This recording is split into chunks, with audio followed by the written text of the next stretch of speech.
Hello, everyone. Sorry for a minute of delay. So today we are going to work again on writing task 1, but of course with a new visual input. And of course, we haven't covered this visual input so far, which is the line graph, right? But before we move on, I always request all of you to please like, share, and subscribe to the Learning podium, the platform, the Learning YouTube channel, because this gives us a boost to help you guys more and come up with more different videos. In fact, it is again a humble request that if you want to find an answer to a particular visual input, let's say you get a question from somewhere that, ma'am, how should we write this report? Feel free to share that with us so that we can create another video for you and accordingly discuss it so that you can also understand that if any video or any, let's say, visual input comes to you, how you should handle it in the examination, right? So let's move on and start with the line graph for today. But of course, before that, let's understand. So far, we have covered for you bar graph, table, process. We also worked on maps and pie chart.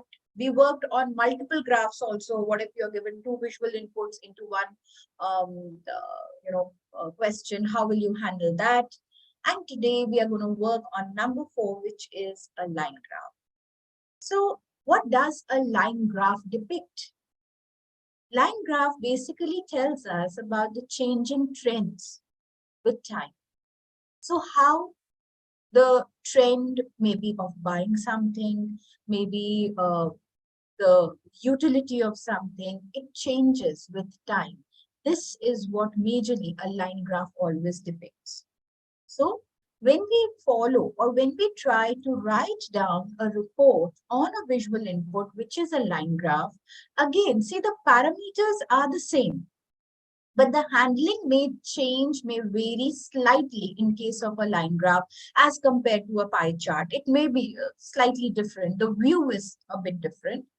So we need to cover all the 4 parameters: task achievement, then coherence and cohesion, lexical resource, grammar, range, and accuracy. Now, first of all, when we talk about task achievement, we should write more than 150 words. So 150 is the basic limit. We try to write above 150. So that should be, let's say, 170 to 190 words. Now here, guys, again, this is a suggestion. This is not a hard and fast rule that you have to write a report for 190. If you write more than 190, you are going to lose your marks. No, nothing of that sort. See, we do not want to invest more than 20 minutes because 20 minutes are ample to write a good report. Right? If you are really good in your thought process, if you think faster, you may write a report within 15 minutes. That's also good for us, right? But of course, the important elements have to be there. The structure has to be followed. So ensure the minimum word count, again, 150 above. Then cover all the task requirements. So task requirements, or when we say the word counts, it's one and the same thing that when we try to write down a report is not storytelling. It's about your vision, your analysis on a given visual input, right? So we never use words such as I can see, you can see, we can see. No, we never use such words, because you are trying to formally register or notify something. So we do not do it this way. Then ensure that you have a clear view. Now, when you are presenting a report, it should come out in a structured manner. Therefore, introduction, the overview paragraph, and then 2 more paragraphs to give the statistics are what we need. This helps us not only to get the correct word length, but also to give our answer in a structured way. Then clearly present and highlight the key features. So what are the striking features? What is the trend? Now, when they say key features, when it comes to a line graph, you will talk about the trend that is depicted in the visual input, right? If we are not mentioning that and just jumping to illogical statements, that's not going to help us, right? Then comes coherence and cohesion. Coherence and cohesion stands for the correct flow of your answer, how you try to use the cohesive devices, the use of linkers. However, on the contrary, although, conversely, right? Whenever we give the contradictory side, if I say moreover, also, likewise, similarly,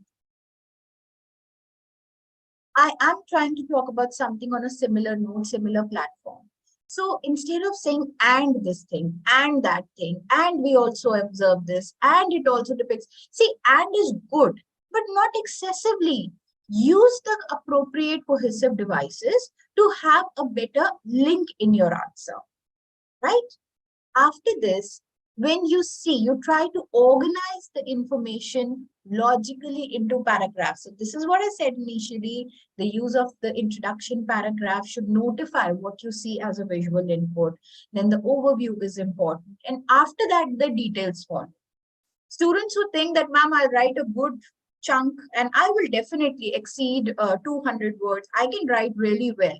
Students with good vocabulary, with good grammar also find it very difficult to create that much content, right? So if we follow the structure properly, if we give individual paragraphs, writing becomes easier. That is why we emphasize on writing different paragraphs. After this, wide range of vocabulary. Now, when we talk about the use of wide range of vocabulary, it's not just about high vocabulary words, it's also the use of collocations, or sometimes, let's say, it's a very simple thing. Most of the students, they make a mistake, that maybe the statistics given are from 2010 now there are different years, maybe 2010, then 2011, and this goes up till 2020, right? Now, sometimes when the students, they have to write it, they say the visual input gives statistics for the year 2010, 2011, 2012, 2013. That sounds very childish. In fact, you can say the given statistics are for a decade, that is from 2010 to 2020. Now, the use of the word decade makes your answer more clear. It shows that, yes, you have the vocabulary, right? Maybe for the duration of 50 years, if it is for 50 years, then you can give that also. So try to use alternate words of English, not the same old, grammatical forms. Then be very careful about your spellings. Of course, most of us think that, okay, I'm going to use a very nice high vocabulary word, but my spellings are incorrect. What will happen? I will lose my marks there, right? And try such vocabulary words which convey a clear idea of whatever you want to say. Just to demonstrate good vocabulary, you may not use a particular word in that particular report. It is not at all relatable to it. For example, the word of proliferation. Proliferation cannot be used for, let's say, any type of musical trend, right? We can use it in case of medical terminologies, wherever we have some type of growth, right? There we can use proliferation, but we cannot use it when it says, oh, the music is proliferating, that will be incorrect. So the correct usage of a good vocabulary word in the correct area is important. After this, we come to grammar and range of accuracy. So if you want to upskill yourself, you want to brush up your grammar skills, so you must have complex sentences. So try to use complex sentences. What are they? Now, the simple formula which I always recommend the students is, how can we give a complex sentence? Ma'am always says, write complex sentences. What are they? Simple and basic formula towards a complex sentences, when we try to conjugate one independent clause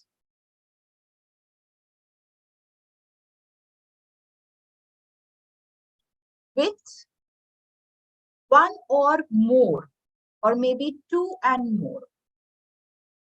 Can use more also. Dependent clauses with a subordinating conjunction.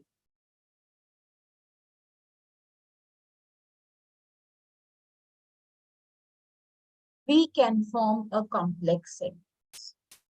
Now, you might be wondering, ma'am, what is a subordinating conjunction? So join learning. You'll learn everything right from scratch. So subordinating conjunctions are basically words such as who, whom, whose, which, because, that, than, rather than. So these are few words which we can use to conjugate the independent clause and put it together with a dependent clause or maybe two dependent clauses. So basically an independent clause always imparts its meaning.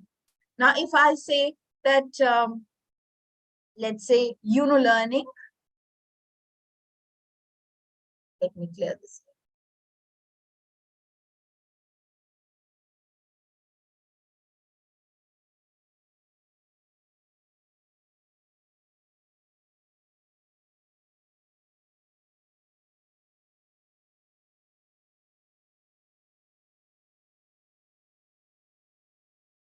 So, learning is a good platform to learn English. This is an independent clause, an independent statement, which is complete in its meaning, isn't it?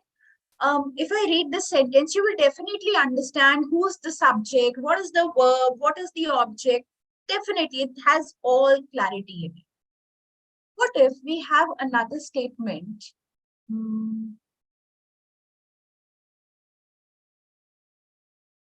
Some believe. Now, if I give you this statement, you will say, ma'am, what do they believe? What do you want to say? What do you mean by some believe? Right? This is a dependent clause. This needs the help of an independent clause to complete its meaning. So, if I say some believe that, learning is a good platform to learn English. Isn't it better? The sentence structure has elevated. So these are some simple tips and tricks with which you can write down better complex sentences. Of course, this is a very basic example that I've given you. And when we read the sample also, you will see the type of complex sentences we are trying to write there, right? Now, as I said, that when we write down any report, we need to follow the correct structure.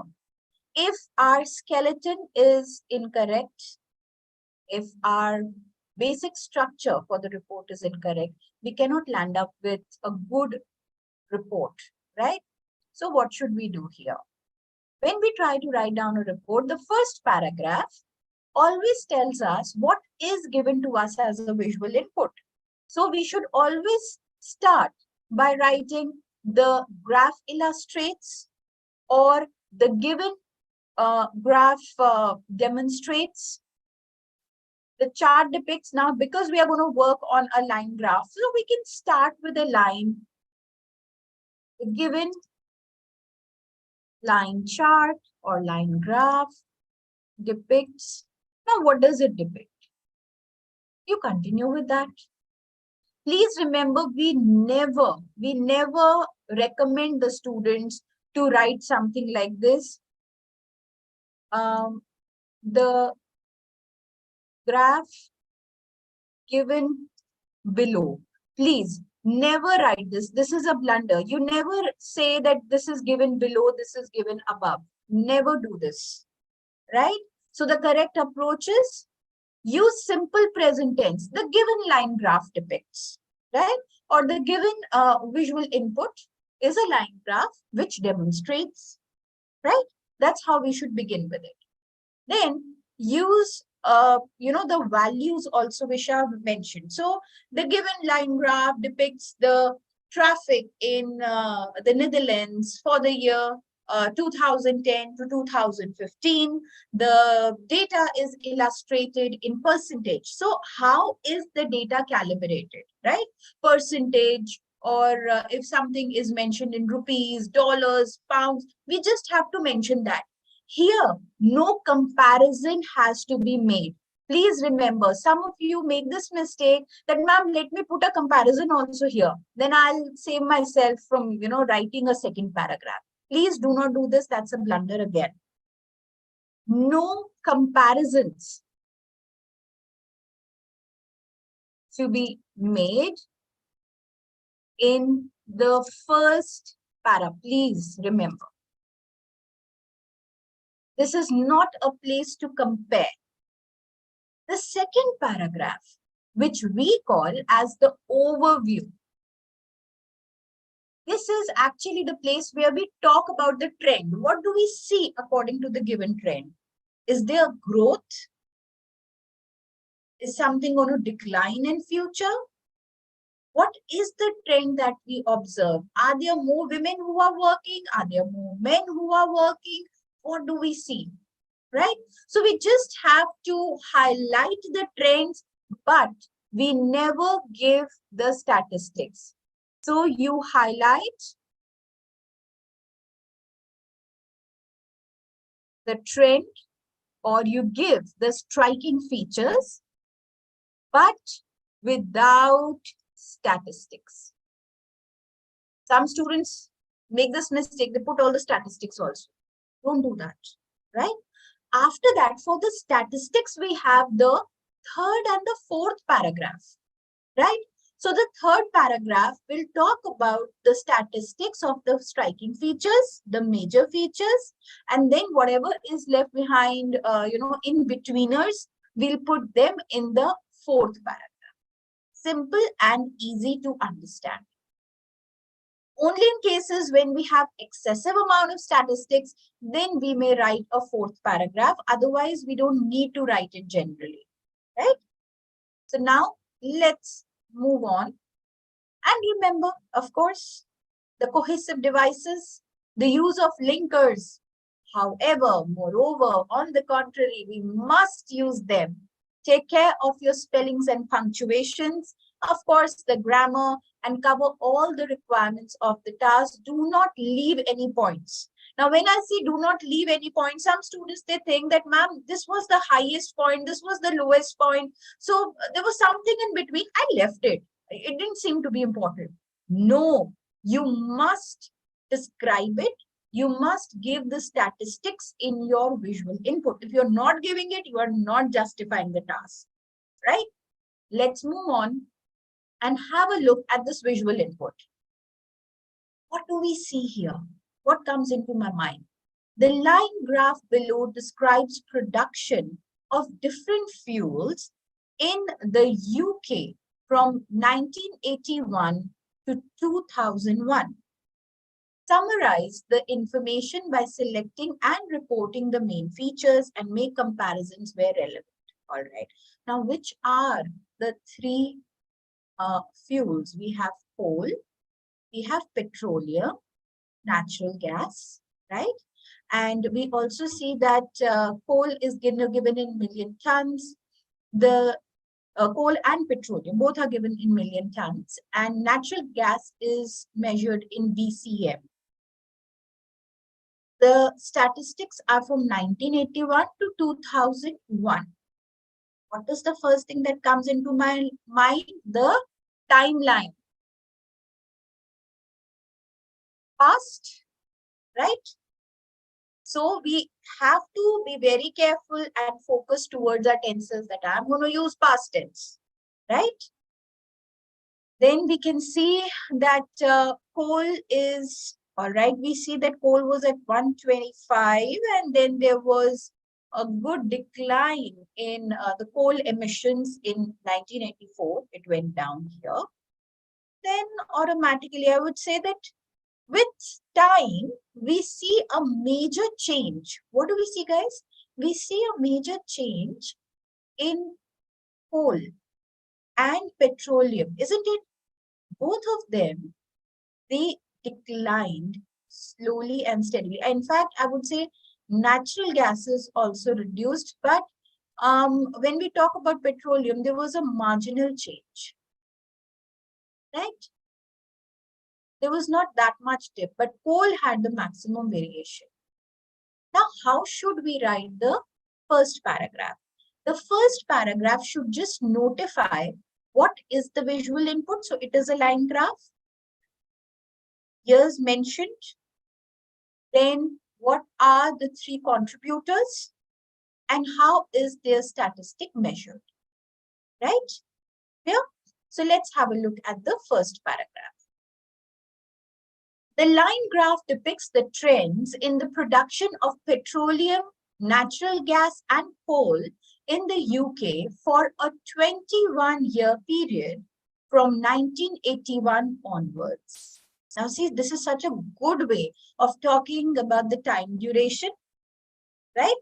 So we said it is for 21 years from 1981 onwards.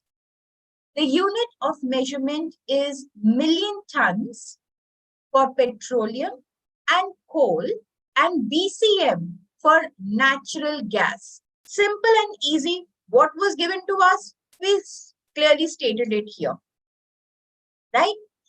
After this, now, as we looked at the major features, what are the major features? We discussed it, that yes, we see a major change in coal. And in fact, all the gases, they did reduce in future. Their coal reduced the most actually. And if we look at the petroleum, there was a marginal variation. Okay. In fact, I would say marginal variation was also in case of natural gas. Let's see it. So it is evident that with fluctuating trends, the overall quantity produced by the end of the given period declined substantially for coal, marginally for petroleum, and remained the same for natural gases. Isn't it? If you look at natural gases, in the year 1981, it was nearly 75 BCM. But if we look at the year 2001, there was a minor dip. We can say hardly to 67 BCM, right? So there's a marginal gap, whatever the variations and fluctuations have been. Similarly, when we look at petroleum, petroleum was at, I can say, nearly 100, right? 100 million tons in 1981. Okay, this is for our understanding, guys. Of course, we are not going to give the statistics in the paragraph. And then there was a minor decline, and it was nearly 76, we can say, million tons. But the major variation is obviously very clear in case of coal. You know, it was slightly more than 125, and then it came down to approximately, let's say, 25, approximately 25 to 30, we can say, right? Now, the words approximately, nearly, they help us with such statistics when they are not clear. They keep you in a safe zone, right? So now, how should we write the detailed paragraphs? So paragraph 1 is just about what is given to us. Paragraph 2 only talks about the trend, what is the change in trend that we observe. And then we come to the third paragraph to share the statistics. So in 1981, with a production of close to 130 MT, coal was the most significant source of energy. However, in 1984, it dropped sharply to 50 MT. Let's see it. 1981, coal was here. Then in 1984, see, it sharply declined to 50 MT, only to skyrocket to around 110 MT by 1986, right? So in 1986, it again skyrocketed. Thereafter, coal production decreased steadily to reach an all-time low of less than 40 MT in 2001. Here, what did we discuss? We discussed the trend for coal only. Can you see? No confusion. It's all clear that this is completely related to the statistics of coal, right? So we talked about the decline also. It was at 40 MT in 2001. Now, we don't have to talk about each and every year in between. The most significant years are what we discuss here. Then we come to the next paragraph. Conversely, natural gas at around 75 BCM was the least produced fuel in 1981. But it kept rising steadily to reach its peak production level of close to 115 BCM in 1990. Subsequently, its production kept falling steadily to touch approximately 70 BCM in 2001, almost the same as it was in 1981. Petroleum, in comparison, showed the least variation over the 21-year period.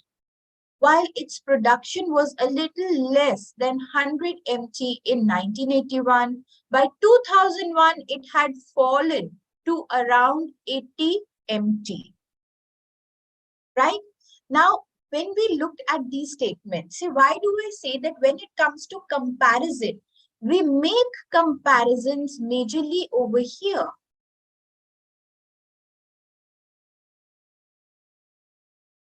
Right? What was high, what was low. In fact, in the second paragraph also, we can use comparative language to talk about the changes that we see, right? So if we look at this sentence, first we used a linker. Conversely, why conversely? Because we are giving an opposite trend to that of coal. What happened in case of coal? That coal produced the maximum. There was this fuel production, and it was the most dominant one in the year 1981. While natural gas was the least. Therefore, we used conversely to give a comparison here.